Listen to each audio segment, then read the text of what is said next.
Students, मैं doctor Savita Verma, associate professor drawing and painting, government arts college Kota.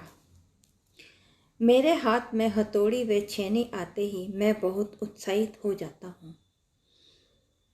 आज के हमारे चित्रकार, चरम पुनरुत्थानकालीन चित्रकार माइकल एंजेलो, यही कहा था उन्होंने अपनी उत्तरावस्था में अपनी पसंद को व्यक्त करते हुए कि मेरे हाथ में हथौड़ी व छेनी आते ही मैं बहुत उत्साहित हो जाता हूँ। एक बहुत ही अच्छे मूर्तिकार और चित्रकार से आज हम रूबरू होंगे। आज मैं आप लोगों को माइकल एंजेलो के बारे में बताऊंगी। माइकल एंजेलो का जन्म 6 मार्च 1475 इटली में हुआ एवं मृत्यु 18 फरवरी 1564 रोम इटली में हुई थी। चरम पुनरुत्थान का महान कलाकार माइकल एंजेलो फ्लोरेंस राज्य के कैप्रेज नामक स्थान पर जन्म हुआ था।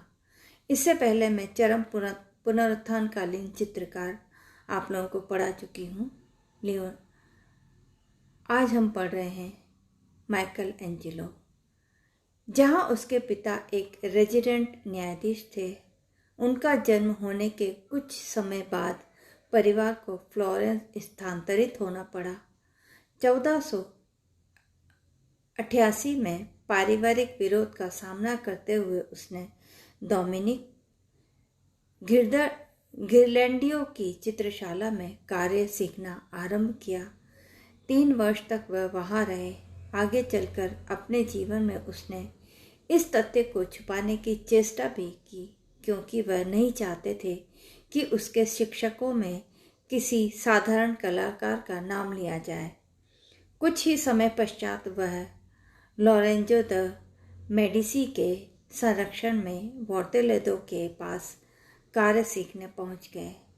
फिर भी संभवतः उसने भित्ति चित्रण तकनीक गिरलैंडियो से सीखा था और वहीं उसने प्राचीन आचार्यों की रेखानुकृतियाँ बनाई थी।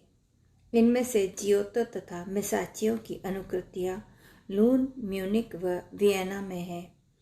1462 में उसका संरक्षक लोरेंजो चल बसा और माइकल एंजेलो बोलेनो चले गए। 1466 में रोम पहुंच गए। वहां उन्होंने अपनी प्रथम महत्वपूर्ण कृति बाचूस एंड सेंट पीटर के चर्च में पिएटा की प्रतिमा गढ़ी। यह कार्य 15वीं शती के अंत तक पूर्ण हो गया। ये मूर्तियां बहुत संवार कर बनाई गई और माइकल एंजेलो के शरीर शास्त्र व वस्त्रों की सिकड़ों के पूर्ण ज्ञान को प्रकट करती है। पिएटा के निर्माण से उसने एक नारी की गोद में लेटे हुए पूर्ण विकसित पुरुष के अंकन की समस्या को सुलझाया, जिसमें उस शताब्दी के समस्त कलाकारों का प्रयत्न किया था। माइकल एंजेलो ने ऐसे पिरामिड के रूप में प्रस्तुत किया। इस प्रतिमा की रचना से उसका यश बहुत फैल गया। 1501 में वह बहुत प्रसिद्ध मूर्तिशिल्प के रूप में फ्लोरेंस लौटा और वहाँ 1505 से 1510 तक रहा। इस अवधि में वह बहुत व्यस्त भी रहे। 1501 से 1504 के मध्य उसने डेविड की मूर्ति बनाई, ब्रूजेस मैडोना का निर्माण भी किया और 1505 में 12 संतों की प्रतिमाएं गढ़ने का कार्य हाथ में लिया, जिसे वह पूर्ण नहीं कर सके। फ्लोरेंस संसद भवन हेतु उसने वह भित्ति चित्र भी 1504 में बनाना आरंभ किया, जिसका कार्यभार उसे लियोनार्दो के साथ साथ सौंपा गया था।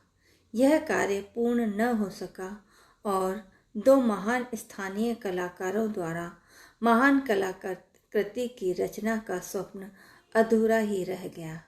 इससे संबंधित पीसा के युद्ध का दृश्य अंकित करने के हेतु उसने जो रेखाचित्र अंकित किए थे वे अब स्नानार्थी यानी कि बाथर के नाम से विख्यात है। इसमें नग्न मानव शरीर को पूर्ण आकार में चित्रित करके उसी के द्वारा उन अनेक भावों को व्यंजित किया गया है जिसका चित्रण एक कलाकार द्वारा संभव है। चित्र में वर्षों तक फ्लोरेंस के प्रत्येक नवयुवक चित्रकार हेतु दर्शनीय एवं अनुकरणीय बनी रहे और इटली की परिवर्तित कला पर इनका व्यापक प्रभाव पड़े। इन्हीं की शैली में आगे चलकर उसने सिस्टाइन चैपल की छतों में सृष्टि संबंधी चित्रों का अंकन आरंभ किया। यह कार्य उसे बीच में ही छोड़ना पड़ा क्योंकि पोप जूलियस द्वितीय अपने जीवन काल में ही अपने लिए एक सुंदर समाधि का निर्माण कराने को आतुर थे। 1506 के लगभग इस मकबरे को बनाना आरंभ हुआ तो 1545 तक कई बार नई योजनाओं में डाला गया।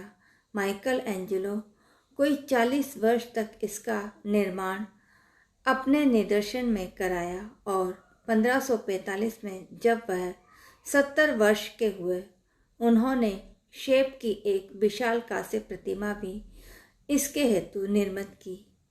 इसी बीच 1508 ईस्वी में वह रोम लौट आए और सिस्टाइन चैपल की छत का चित्रण पुनः आरंभ किया। अपने साथियों व शिष्यों के कार्य से असंतुष्ट होकर उसने समस्त चित्रों को स्वयं ही चित्रित करना निश्चय किया। मचान पर लेटे लेटे छत का चित्रण करने में असीम कष्ट सहन करते हुए वह निरंतर कार्य करते रहे। वह अपने चित्रों को दूर से देखकर त्रुटियों का अनुमान नहीं कर पाते थे। 1510 में उसने द्वार के निकट का आधा भाग पूर्ण किया।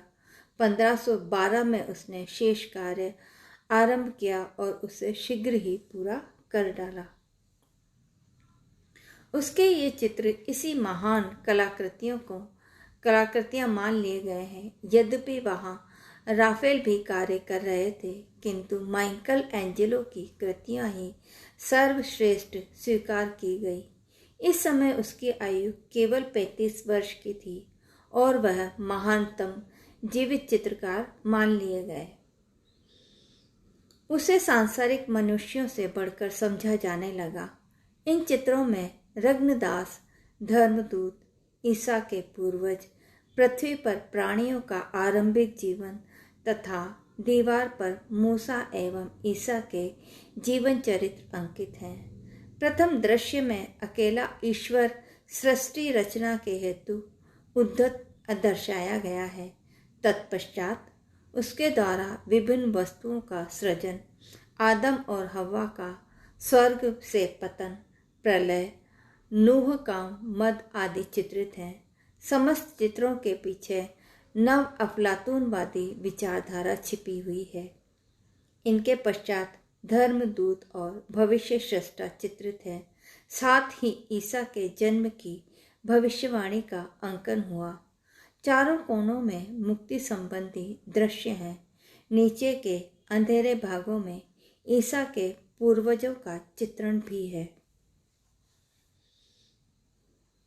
1516 ईस्वी में इस कार्य को पूर्ण कर वह फ्लोरेंस में मेडिसी के पास चले गए।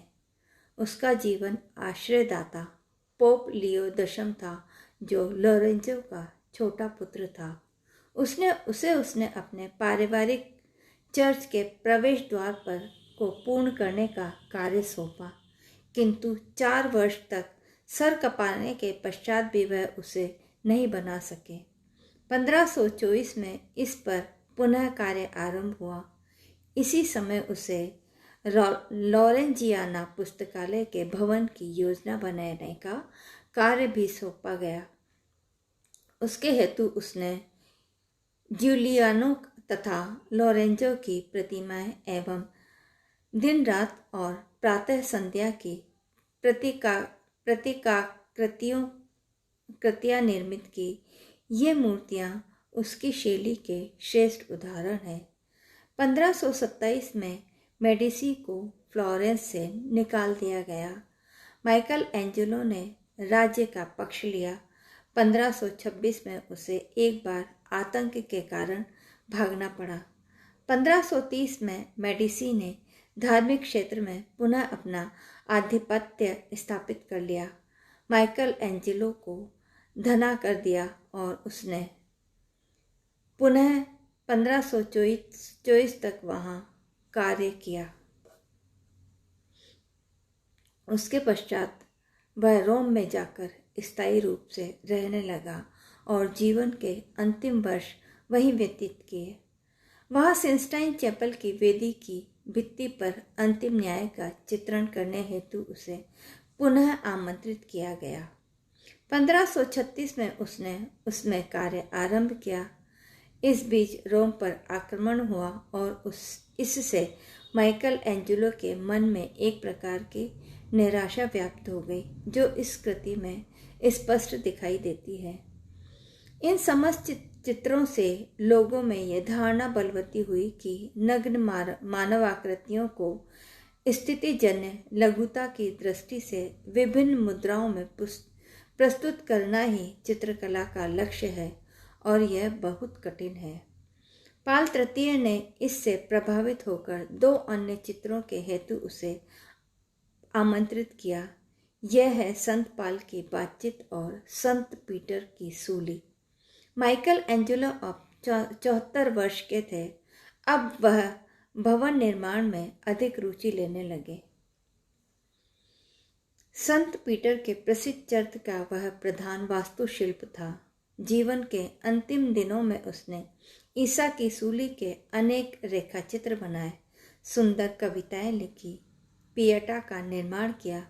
यद्यपि उसने इसे अपनी समाधि के हेतु बनाया था, किंतु अब वह फ्लोरेंस के कैथेड्रल में है। उसने एक अन्य पियटा भी निर्मित किया जो भावाभिव्यक्ति की दृष्टि से बहुत उद्वेगपूर्ण है।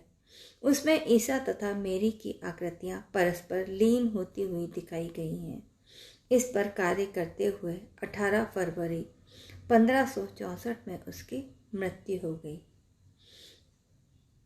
माइकल एंजेलो इटली के चरम पुनरुत्थान चित्रकारों में एक कठोर साधक, पूर्ण पारंगत कलाकार एवं महान व्यक्ति थे। कवि के रूप में भी वह इटली में अद्वितीय थे। उसके समय ही कला का केंद्र फ्लोरेंस से हटकर रोम हुआ। जब वह नहीं रहे तो यह केंद्र वेनिस में पहुंच गया। माइकल एंजेलो अपने चित्रों में मूर्तिकारी के कारण मानव आकृतियां प्रमुख रूप में दिखाई देती थी, किंतु उसकी मानव आकृतियों में कुछ अनुपातहीनता एवं बेडौलपन है जो पहले अच्छा नहीं लगता था। उसकी नारी आकृतियों में भी पुरुषत्व आ गया था। विद्वानों का विचार है कि उसमें शास्त्रीय और गोथिक दोनों शैलियों का समन्वय है।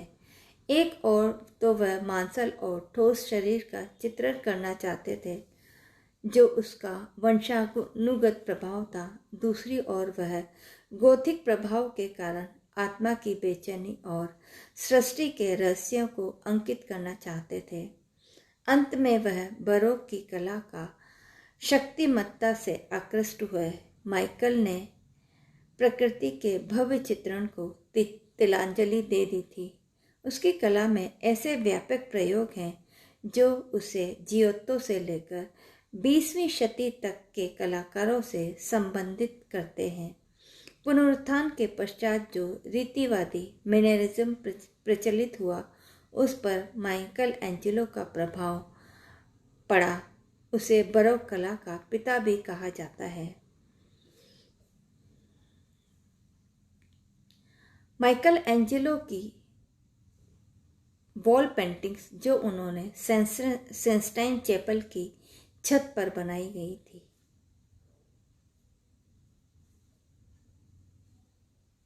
नेक्स्ट उनकी मूर्ति शिल्प आदम है, जिसमें देखिए आप क्रैक्स भी दिखाई दे रहे हैं और एक मांसल शरीर को उन्होंने बनाया है, जैसा कि मैं पहले बता चुकी हूँ। Sistine chapel fresco Michelangelo की फेमस कृति है। The Pieta,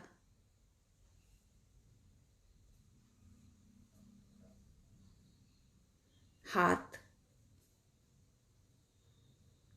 thank you.